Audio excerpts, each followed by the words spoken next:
In this tutorial, I'm going to give you guys some tips on drawing long straight hair at the request of one of my subscribers who mentioned that they struggle with that. Now, as I mentioned in most of my tutorials, I always try to, direct you guys towards understanding basic concepts, and then you apply it to drawing whatever you want. And drawing long straight hair is no different. Now, the important thing, of course, is that you learn to see and visualize the forms of hair as masses, okay? One of the most important things I would tell anyone to remember when you're drawing long straight hair is to remember this. And I've mentioned this in tutorials before, especially when it relates to design and the way the structure of the body is. This is a very important line. It's something I will elaborate on when I'm discussing the anatomy of the body. But as far as with hair, it relates very important. Now, another thing to mention is that when you're thinking of hair, you have to think of volume. Now, when you look at this, that's just a shape, all right? And you're not feeling much depth. It's just a shape. Now, by doing this, I just gave it some thickness, so now it becomes a block, right? It's not just a flat shape anymore. And to take it a little bit further, if I were to even make this now, like so, see, now I've taken it a little bit further, and now I've given it some curve. Now, in relating to this, if you can master these basic forms, and it's relating to this in the same sense. Say, for example, think of this shape, and think of it going another way, like that. And believe me, if you can pretty much master these two forms, you've pretty much got what it takes to draw hair pretty well, because it's really based on repeating this in variations. And you'll see just how I do that. So making this more three-dimensional, because now I'm just drawing a flat shape. But if you were to imagine it as, something like that. See, I'm drawing the cross contour, so I'm making it appear to be three-dimensional. See? Now, in taking this further, you could vary this, for example, like so.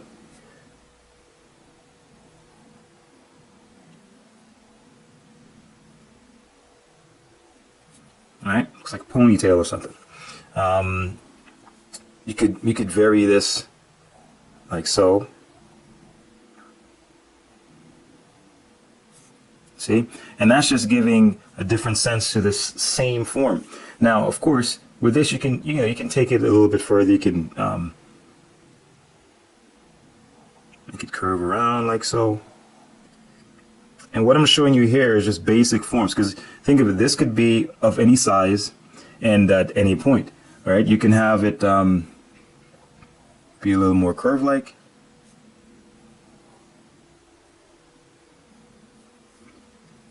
You could have it all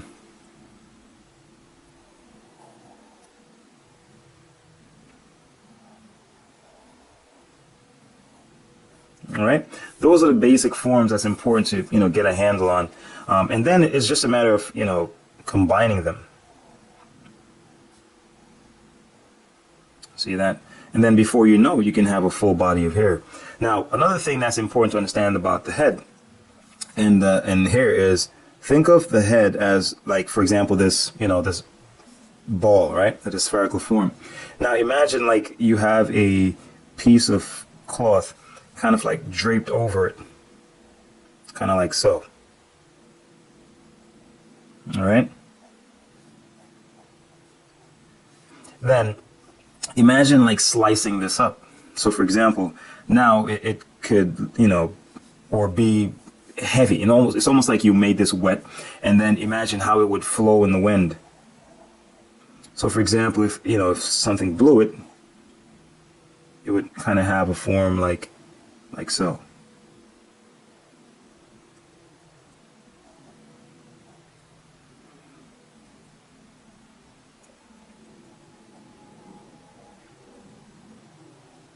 See, this is a useful way to think of how hair is. Okay, it's moving with the form of the head, but when you have these forms moving, you have them moving together. So for example, say I split this up.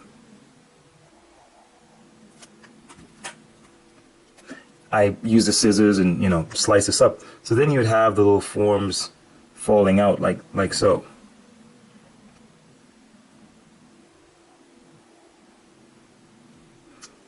Some at the back,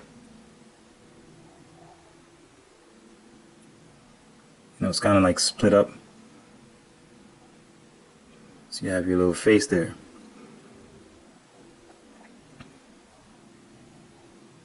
See, and that gives you like a basic idea of what I mean, right? Now with drawing hair, it's pretty much the same concept. And once you can think of it in this sense, and even taking this a little bit further, you can think of, you know, this same flat form. Think of it, you know, twisting and turning in a sense, almost like so. It's kind of off the paper, but pretty much like that. All right. So, you know, this is the way you're thinking of here. You're thinking of it as a sheet, and that sheet can be, you know, divided so that it's split up into even smaller parts.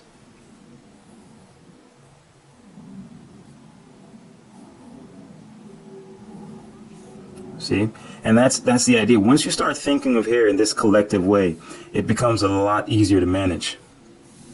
And, you know, you'll see when I start demonstrating that with these little 3 heads that I drew here. So even when you're drawing a ponytail, you know, a ponytail is pretty much just a form just like this one or this one, pretty much the same thing. So you can imagine a form like this.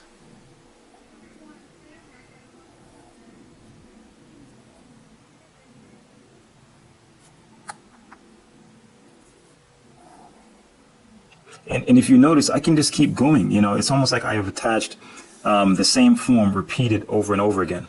And then, you know, afterwards you go in and then you can make the little striations. This is the minor part. But and then you can even throw in some little strands, some loose strands of hair, flicking off. You know, it's up to you how you want to do it. But that's the basic idea. All right.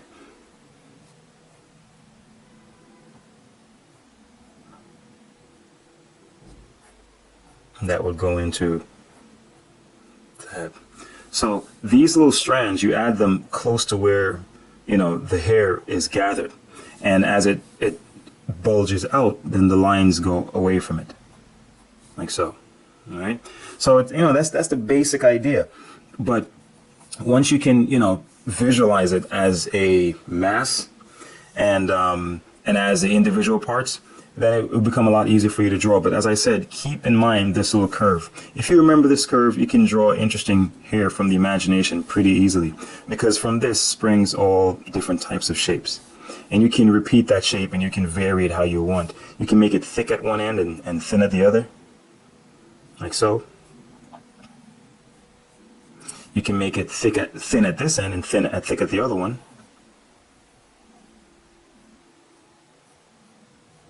Now it's really up to you how you want to vary it. But the basic idea is it's still pretty much following that curve. And always remember this little, you know, thickness that it's supposed to have. And that becomes the basis of like your shading or adding color or whatever it is.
so it's basically just the same principle all over again.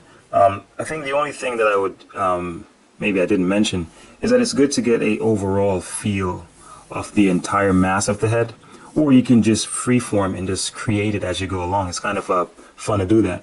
But if you're looking at something or you're drawing from an image, it's good to get an overall feel of the head. Once you look for this, you will see it. This can be for any head. It could be for a head in that way. See, this is that. It could be a head for this side. It doesn't really. It's everywhere.